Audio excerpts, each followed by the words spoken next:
Hi అండి, welcome back to my channel. నేను మీ శ్రీనీరజ అండి. అందరూ ఎలా ఉన్నారు? నేనైతే చాలా బాగున్నానండి. నేను ఎప్పుడు ఈ కర్రీ అయితే ఇంట్లో ప్రిపేర్ చేస్తానండి. ఇదైతే చాలా అంటే చాలా టేస్టీగా ఉంటుందండి. దీని పేరు వచ్చేసి వంకాయ నువ్వుల ముద్ద కూర అంటారు. టేస్ట్ అయితే అద్భుతంగా ఉంటుందండి. దీనికైతే నేను 1/2 kg వంకాయలు అయితే నేను తీసుకున్నానండి, పొడుగు వంకాయలు. మీకు కుదిరితే చిన్న వంకాయలు, గుండ్రటి వంకాయలు ఉంటాయి కదండి, వాటితో కూడా చేయొచ్చు. నేనైతే ఒక గిన్నెలో వాటర్ తీసుకుని అందులో కొద్దిగా కల్లుప్పు వేసుకొని అయితే రెడీగా పెట్టుకున్నానండి.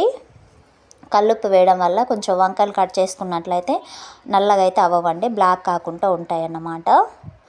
ఇప్పుడైతే నేను వంకాయ అయితే నేను తీసుకొని కట్ చేసుకుంటున్నానండి.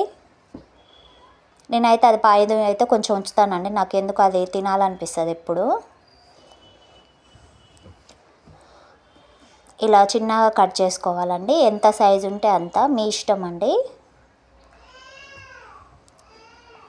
నేనైతే మరీ పొడుగు అయితే ఏం కట్ చేసుకోను, కొంచెం మధ్య రకంగా ఉండేటట్టుగా కట్ చేసుకుంటానండి. ఇలా అన్నీ ఒకటే సైజులో ఉండేటట్టు చూసుకోవాలి.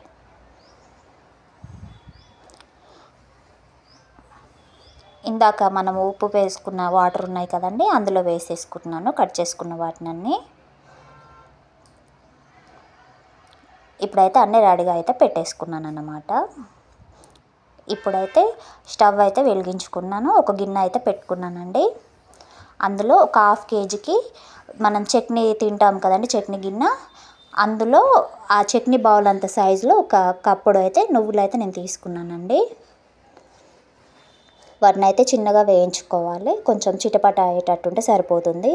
నేను కొద్దిగా ఎండుమిరపకాయలు వేసుకుంటున్నాను. మీరు ఒకవేళ కారం ఎక్కువ తినే వాళ్ళు అయితే ఎక్కువ వేసుకోండి. మేము కొంచెము లైట్గానే తీసుకుంటాం అన్నమాట.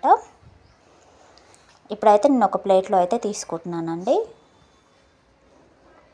ఇప్పుడు అదే గిన్నెలో నేను కొద్దిగా అయితే ఆయిల్ అయితే పోసుకుంటున్నాను. ఇదైతే ఒక 2 పావుల వరకు అయితే ఉంటుందన్నమాట. అందులో కొద్దిగా పోపు దినుసులు అయితే వేసుకుందామండి.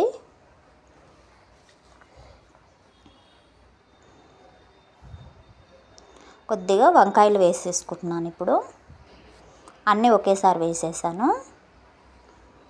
ఒకసారి బాగా కలబెట్టుకుందామండి.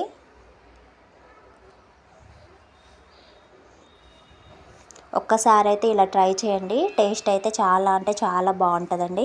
ఇంకొకటి, నా వీడియో అయితే మీరు చూస్తున్నారు కానీ లైక్ అయితే అస్సలు చేయట్లేదండి. ఒకసారి లైక్ చేయండి, షేర్ చేయండి, సబ్స్క్రైబ్ చేసుకోండి. నేను ఇప్పుడు ఇందులో కొద్దిగా కరివేపాకు అయితే వేసుకున్నానండి.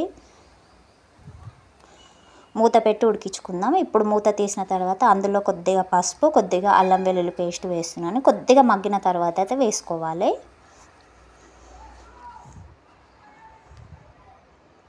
ఒకసారి బాగా కలుపుకుంటున్నానండి.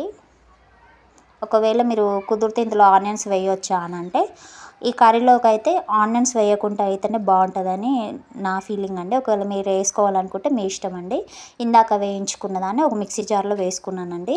అందులో ఈ నువ్వులు, ఎండుమిరపకాయలు, కొద్దిగా చింతపండు, ధనియాల పొడి, కొద్దిగా గరం మసాలా అయితే వేసుకున్నానండి. వీటన్నిటిని బాగా మిక్సీ పట్టాలండి, ఎంత వీలైతే అంత ఫైన్గా.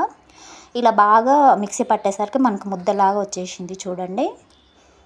నువ్వుల లోపల జిగురు ఉంటుంది కదా, అలా అన్నట్టు. ఇది పక్కకు పెట్టుకుందాం. ఇప్పుడు ఒకసారి మూత తీసి అయితే చూద్దామండి. ఇప్పుడు అందులో మనము ఇందాక నూరు పెట్టుకున్నది ఉంది కదండి, నువ్వుల ముద్ద, అది అందులో వేసుకుందాము. అంతా ఒకేసారి వేసేస్తున్నాం అన్నమాట.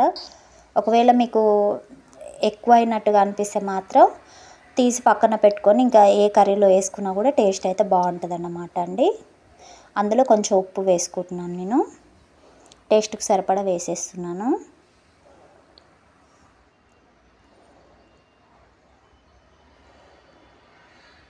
ఇప్పుడైతే ఒక 2 నిమిషాలు అయితే మూత అయితే పెట్టుకుందామండి. ఇప్పుడు ఒకసారి మూత తీసి కొత్తిమీర అయితే వేసుకుంటున్నాను. అంతే అండి, అయిపోయింది. స్టవ్ ఆఫ్ చేసుకుందాం. ఇప్పుడైతే ఒక గిన్నెలోకి అయితే తీసుకుందామండి.